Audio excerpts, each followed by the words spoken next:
Nigeria's 210 million population choose you to lead at this critical moment in the nation's history. This is an immense privilege that comes with a deep sense of responsibility and accountability.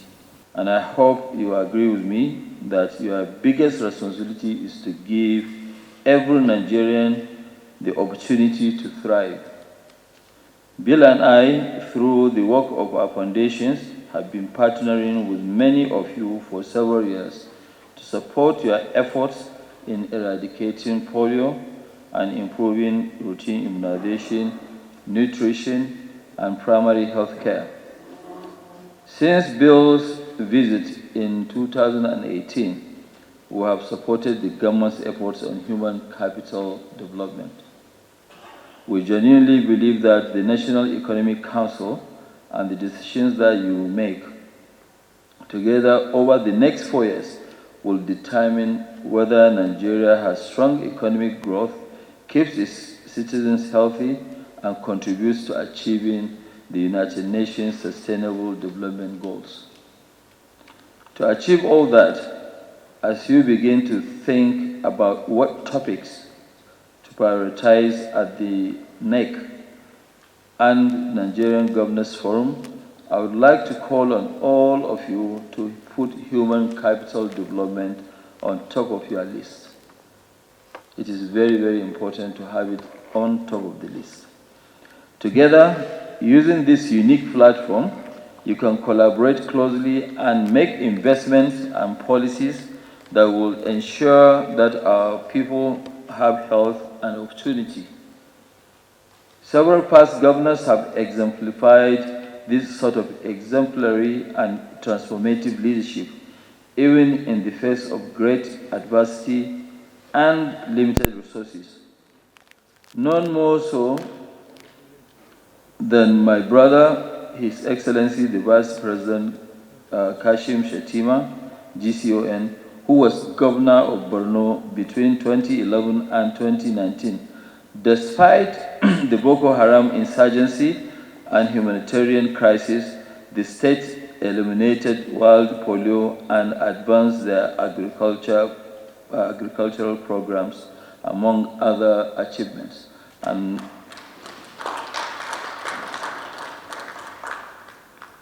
I'm very, very happy that trajectory has actually been continued by his successor, my brother, Governor Zulu. Governor Zulum, I think you have to share the awards that you won and the money with some of the governors that are here with you. The NEC provides an important platform to learn from each other and share ideas on how to advance development through effective federal and subnational actions. Your Excellencies, as I close my remarks, let me reiterate that we must all play our parts to meet the moment, and you can continue to count on the support of our foundations. I'm again incredibly pleased to be joined by my friend Bill Gates, the co-chair of Bill and Melinda Gates Foundation. I want to thank you very much for giving us the opportunity of serving humanity. Thank you very much. Shall we give Alaji another round of applause? Mr. Bill and Alaji Dangote, we appreciate you so much. Your commitment since the Seattle Declaration, and for you to leave whatever you are doing as businessmen, global businessmen, to be giving time to come and interact, to follow up, and to create the framework for us to have the global best practice in terms of dispensing services and infrastructure in the areas of health is really appreciated. Because without our intervention, some of us at the subnational level would not even know how to really dispense services and to do so much. I can remember the Seattle Declaration that you urged us to do primary health care under one roof, involving the community engagement in governance. So it is a governance issue, managing scarce resources to do so much. And the MOU that we have signed, Bauchi is one of the states that benefited. And today I can say without fear of contradiction that we have done so much because of the template that you have brought out. I want to encourage my colleagues, especially new governors that are coming in, to be very serious, because whatever we are doing is knowledge-based. It's not for us to be praised. Even the award that you have given me and my Borno counterpart is just serving as an impetus for us. But certainly we have benefited so much. The numbers are there. We have really addressed our human capital gaps in terms of getting the required human capital to serve our primary healthcare system. We have built over 300 primary healthcare agency units in our state, in Bauchi. And we recruited more doctors, more nurses, all in trying to make sure we satisfy what we have committed in the MOU. In terms of other things like a minimum service package, we have done our best to make sure that we do whatever it is required to make us achieve the numbers that we have set the goals for us. Today, I can say that we have benefited so much. Our demand generation is also okay. We have gotten over 800 chiefs, 6,460 Mama 2 and Mama support groups that were engaged in providing services in our communities. 1,605 adolescent youth care plus, just because of the encouragement you have given us.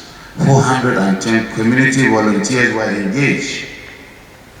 Thank you for all the things that you have access to do so that we can satisfy the requirement of our agreements with you. Your Excellency, Mr. Vice President, we are also lucky we have you around because you are one of the heroes of fight against polio, which Mr. Brigade had championed with his colleague and friend, Dangote. We will now benefit more from your experience and your leadership. The Bill and Melinda Gates Foundation and the Dangote Foundation have jointly supported improvements in health systems across various states in Nigeria, and particularly in polio eradication and strengthening routine immunization. I would like to employ you to include nutrition, neglected tropical diseases, and other services in the PHC MOU, so that we could truly have a primary health care under one roof approach, which places women and children in the entire sector of the investment. For us in Borno State, the root causes of the insurgency are mainly three: increasing infrastructural deficit, increasing poverty, and climate vulnerabilities. As we work towards recovery and further building the resilience of our people in Borno State, following the devastating impact of Boko Haram insurgency, I would like to specifically request for your more support towards improving agriculture, working directly with smallholder farmers and government and national NGOs that are not afraid to go to where poor people live in need, where people live. Your model support to state in agriculture, to Borno State in agriculture in 2017, through the emergency portfolio works, and people are still benefiting from that farmland initiative. We need your support for smallholder farmers to improve their yield, have access to markets and income, improve nutrition of their children, and hope and aspirations to life of dignity. We need your support in creating a center of excellence in Maiduguri, based in Borno State College of Agriculture, for training of extension workers in modern agriculture value chain, as you did in Brazil. This center can serve the entire northeastern region for the beginning, and the whole northern Nigeria and the country in the long run. The Dangote Group can benefit from this by providing the private sector partnership investment for the smallholders farmers. The state government will provide the political leadership and the enabling environment needed, and we'll also be happy to co-invest in support the agricultural investment needed for this. I thank you and look forward to further discussing this as soon as possible. I wish you a fruitful visit in Nigeria. Thank you very much. First and foremost, join others in the, not just the Seattle Declaration, but the reception that some of us received in Seattle when we were there with you. I don't think we had enough time to say thank you for that wonderful reception that we received. I think the Seattle Declaration, as well as COVID-19, gave the opportunity for us in Nigeria to face especially primary healthcare underworld challenges at that moment. At the time we were faced with COVID-19, you will be shocked to know that we had only 3 centers in Nigeria that could actually accommodate those who were infected. In Benin, in Lagos, and here in Abuja. Today, we had in every state of the Federation. You have isolation centers and you have those. Those were some of the challenges, and those were some of the benefits actually of Seattle Declaration that we have taken very, very seriously. In fact, recently 3 states were invited by Chatham House in that area. I thank God Nasarawa State, Lagos, and Gombe states were invited to Chatham House to go and discuss on those kind of areas. The area I want to, you have already, so many governors have spoken in most of the areas that I wanted to mention, especially area of polio eradication that you have done, human capital development that you have assisted, agriculture and the rest of that. But one area that I believe we can still look at, today in Nigeria there is no functional vaccine research and production area. We were faced with that challenge when COVID-19 actually showed up. I want to offer Nasarawa State for you. Nasarawa State is similar to what you can see actually in Washington DC and Maryland, or Lagos and Ogun State and the rest of that. And a good example to tell you is recently Nigeria had their trial census.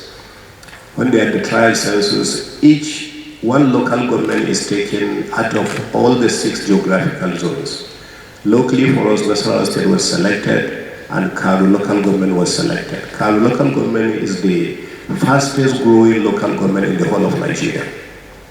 Out of the 10,000 casual workers that were employed for all the 6 local government areas in Nigeria, 5,000 work only in Karu because of the population that is actually going on there.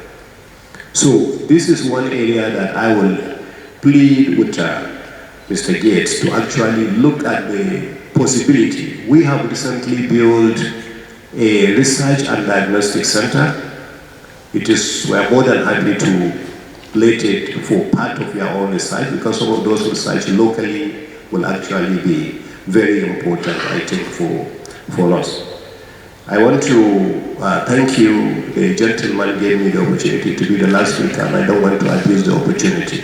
So I want to thank you for all the good things that they have been done. You and Dangote will forever. I think you are already preparing your paradise in heaven with what you are doing here. So thank you very much, and God bless you.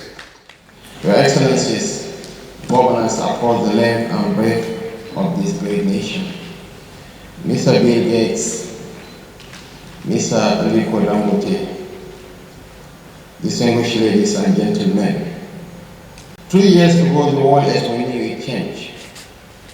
Each of us here today was as vulnerable as the people who were elected to govern, as our lives came under threat. Because of the outbreak of a virus that some of us took for granted at first, the health infrastructure of the entire world became overwhelmed. The COVID-19 pandemic wasn't only a powerful reminder that a lapse in medical intervention in Europe or Africa will wreak lives and souls on another continent, but also of the fundamental ties that binds us as human beings. We didn't survive the pandemic because of the proactivity of the government alone, We did so because we have remained partners through that storm. So permit me to once again extend the nation's appreciation to partners whose empathy shone through that uncertain period, particularly those with us here, Mr. Bill Gates of the Bill and Melinda Gates Foundation, and the Pride of Africa, Alhaji Aliko Dangote. We have gathered here today because we do not wish to think to the deaths brought about by a virus, and we can't guarantee such a future easily if the occupants of this home, who have promised to work with President Bola Ahmed Tinubu, are invested in this grand vision of a healthy nation. If we are not united to fight the wild polio virus, we wouldn't have been able to bear the battle of defeating it in 2016. This is why we are committed to eradicating the variant polio virus by the end of this year and ensuring that every Nigerian child is covered in our routine immunization campaigns. But to achieve this, we must acknowledge the threats ahead of us. It's not yet Uhuru. It's not yet time to celebrate. Thanks to you, Nigeria's three-dose pentavalent vaccine coverage has improved from 33% in 2016 to 57% in 2021. Thanks to you, the variant polio virus has declined in Nigeria by 84% from 2021, falling to fewer than 200 cases in 2022. Thanks to you, the states that achieve high category immunization coverage, which is between 60 and 80% of the target demographic, have expanded from 12 to 21 states in 5 years. We are all aware of the setbacks and what we must do to build a healthier nation. The growing integrity of the data collected by our field workers, some of whom lost their lives or were injured in the line of duty, has facilitated investments in our healthcare delivery system. I witnessed the sacrifices made by our field workers who dedicated their lives to promoting routine immunization firsthand when I was the governor of Borno State. So I count our generous guests here as friends and allies. They stood with us in the midst of conflict to ensure that even the children in partially accessible settlements were not forgotten. We deployed military personnel to achieve that. In the end, we were recognized for our daring interventions. I want to commend my successor, Governor Babagana Umara Zulum, for sustaining that tempo and taking the state to great heights.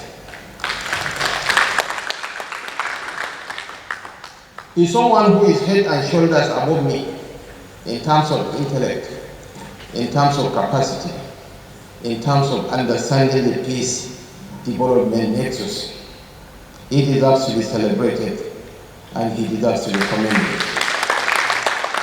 This is why I am happy that the governors of Zamfara and Sokoto State are here with us. Governors Ahmed Aliu and Dr. Douda Lawal are very passionate about addressing the core challenges.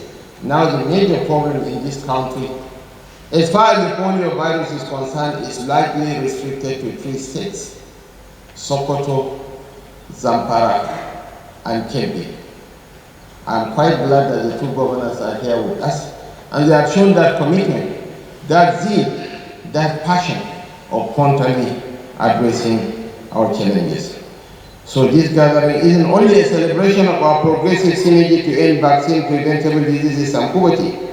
It is also a triumph over the disinformation and skepticism that have failed the campaign to build a healthier nation. We are not only fighting diseases, but also countering the conspiracy theories of those committed to hijacking our interventions. Our inspiration to remain on track is the millions of people who will die needlessly because of mischief mongers embark on a war against science. Fortunately, science is a domain that cannot afford to pause, and neither can the experts, nor can Mr. Gates, nor can Mr. Dangote, and certainly neither can President Bola Ahmed Tinubu. Ladies and gentlemen, I want to assure you that the government recognizes the pivotal role you have all played in our collective mission to offer our nation medical and nutritional support at no cost to them. We don't intend to slow down until we deliver on our promise to eradicate the variant polio virus by the end of 2023. We won't stop until we build a robust institutional framework to ease access to vaccines and ensuring palliatives. We won't stop until we are sure that the resources deployed by our partners and our counterpart funding are disbursed for the intended purpose. We won't stop, ladies and gentlemen, until we are sure that the children in our remotest villages have access to first-rate primary health care and nutrition like their peers in our cities. We are going to address the concerns that surround the financing of our primary health care system, from our proposal to provide timely domestic financing or the procurement of vaccines, which couldn't have come sooner, to boosting our industrial capability to produce vaccines. The federal government and our respective state governments are going to set in place a transparent process and structure to undo the reality of the country as one with one of the highest proportions of non-immunized infants in the world over the last decade.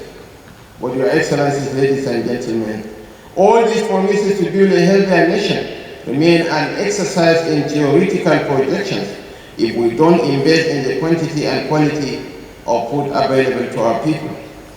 Agriculture, beyond being the source of the nutritional needs even in rural communities, is the most realistic channel for lifting our people out of poverty. It is a practice to which we are accustomed, a source of livelihood for millions of our people, and ultimately, economic prosperity is the biggest incentive for parents to refocus attention on their children. We have come this far because of these collaborative advocacies and the utilization of our combined resources, and I assure you that we are going to utilize the National Economic Council, to which I and each of the 36 state governors belong, to adhere to the Abuja commitments. These commitments are built on the promises to achieve a polio-free Nigeria, strengthen routine immunization, and improve primary health care under the Council's supervision. As partners, Your Excellencies, ladies and gentlemen, we are also going to ensure compliance with the Seattle Declaration, which demands our governors prioritize primary health care, guaranteeing a nation where no child suffers, where no family is unable to access health care, and where every community thrives in a place of wellness and prosperity. These shared commitments and sincerity of purpose are enough inspiration to pursue the Nigeria of our dreams. I have faith in the strength of our resolve to build this healthier and wealthier future for our great nation. And it truly begins with us. Thank you, and may God bless you all.